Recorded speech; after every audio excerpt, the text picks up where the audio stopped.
China's reported inflation rebounding from a 33-month low, and you cite inflation rising to 5% by Q4 next year. In what way might inflation limit policymakers' ability to loosen monetary policy further to keep the growth momentum going? That's right. We think China's CPI inflation will be rising next year, particularly the second half. In Q3, we think it will be over 4%, and then Q4 over 5%. And exactly as you say, we think that's going to force the central bank to change its monetary policy stance and raise interest rates twice in the second half of the year. And we don't expect triple R cuts either next year. So, this is a tightening in policy. And, this thing for not just in China, but I think in other countries too, of a central bank is you don't want inflation to get out of control, because once it does, once the inflation genie's out of the bottle, it's very hard to put back in. Once inflation expectations start going up, then it feeds into wages, and you can get this wage inflation spiral. So I think it would be we think the authorities recognize all that and will take a firm action to make sure inflation doesn't get out of control. And it's not just it does not just only affect growth. Inflation can affect social stability.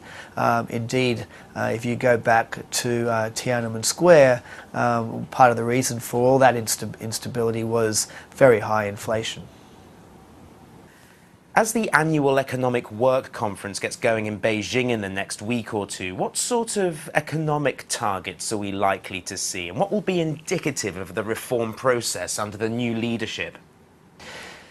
Yeah, so I think there's a lot of speculation on this. Our view is most likely China will stick to its the same target for growth as this year, so 7.5%.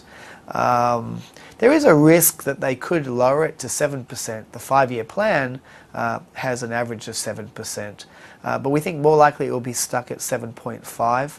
I think if it were to be lowered to 7, that would be a sign that a real sign that leadership, the new leadership, is focusing on the quality of growth, and hence would be a sign to the markets they're really serious about structural economic reforms.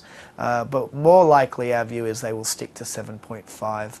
And we think it's going to be difficult in the first year of office for these new leaders, where they're trying to consolidate power, to really implement reforms, many of which can be painful in the short run.